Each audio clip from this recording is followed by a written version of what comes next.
ഇവിടെ നടന്നത് ഈ ക്ഷേത്രത്തിൽ സംരക്ഷണ സമിതി എന്നും പറഞ്ഞൊരു സംവിധാനം ഇല്ലായിരുന്നു. ഈ ക്ഷേത്രവും ആ കുടുംബവും മാത്രമാണ് ആ ക്ഷേത്രം നോക്കിക്കൊണ്ടിരുന്നത്. നാട്ടുകാർക്ക് പോലും കയറാൻ ഒരവസരം കൊടുത്തിട്ടില്ലായിരുന്നു. ഇന്നലെ വരെയും അതായിരുന്നു. ഇന്നലെ ഉച്ചയ്ക്ക് പെട്ടെന്ന് സംരക്ഷണ സമിതി എന്നും പറഞ്ഞ് കുറച്ച് BJP-ക്കാർ വന്നു അത് ഏറ്റെടുത്തു. അതിനുശേഷമാണ് ഇത് പൊളിക്കാൻ പറ്റില്ല എന്നും പറഞ്ഞ ഒരു മുദ്രാവാക്യം വിളിക്കുന്നത്. അപ്പോൾ നാട്ടുകാരായ ഞങ്ങൾക്ക് ഇത് പൊളിച്ച് സത്യാവസ്ഥ അറിഞ്ഞേ പറ്റൂ.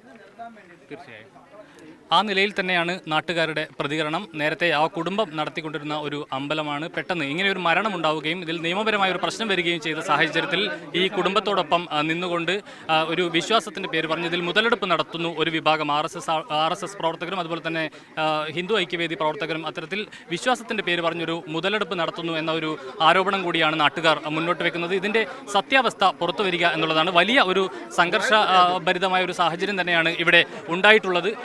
സ്വാഭാവികമായും അതിൽ നിലവിൽ ഇപ്പോൾ ചെറിയൊരു ശമനമുണ്ട്. രണ്ട് വിഭാഗങ്ങളെയും ഇപ്പോൾ പോലീസ് ഇവിടെ നിന്നും മാറ്റിയിട്ടുണ്ട്. സബ് കളക്ടർ അടക്കം നേരത്തെ ഇവിടെ ഉണ്ടായിരുന്നു. സബ് കളക്ടർ ഇപ്പോൾ അങ്ങോട്ട് മാറി. 1 മണിക്കൂറിന് ശേഷം പോലീസ് സ്റ്റേഷനിൽ വെച്ച് ഈ വിഷയവുമായി ബന്ധപ്പെട്ട് ഒരു ചർച്ച നടത്താം എന്ന ഒരു ഉറപ്പാണ് ഇപ്പോൾ പോലീസ് നാട്ടുകാർക്ക് നൽകിയിട്ടുള്ളത്. ആ ഉറപ്പിൻ്റെ അടിസ്ഥാനത്തിൽ ഈ ചർച്ചയ്ക്ക് ശേഷമാകും മറ്റ് തുടർ നടപടികൾ സംബന്ധിച്ച് തീരുമാനമുണ്ടാവുക.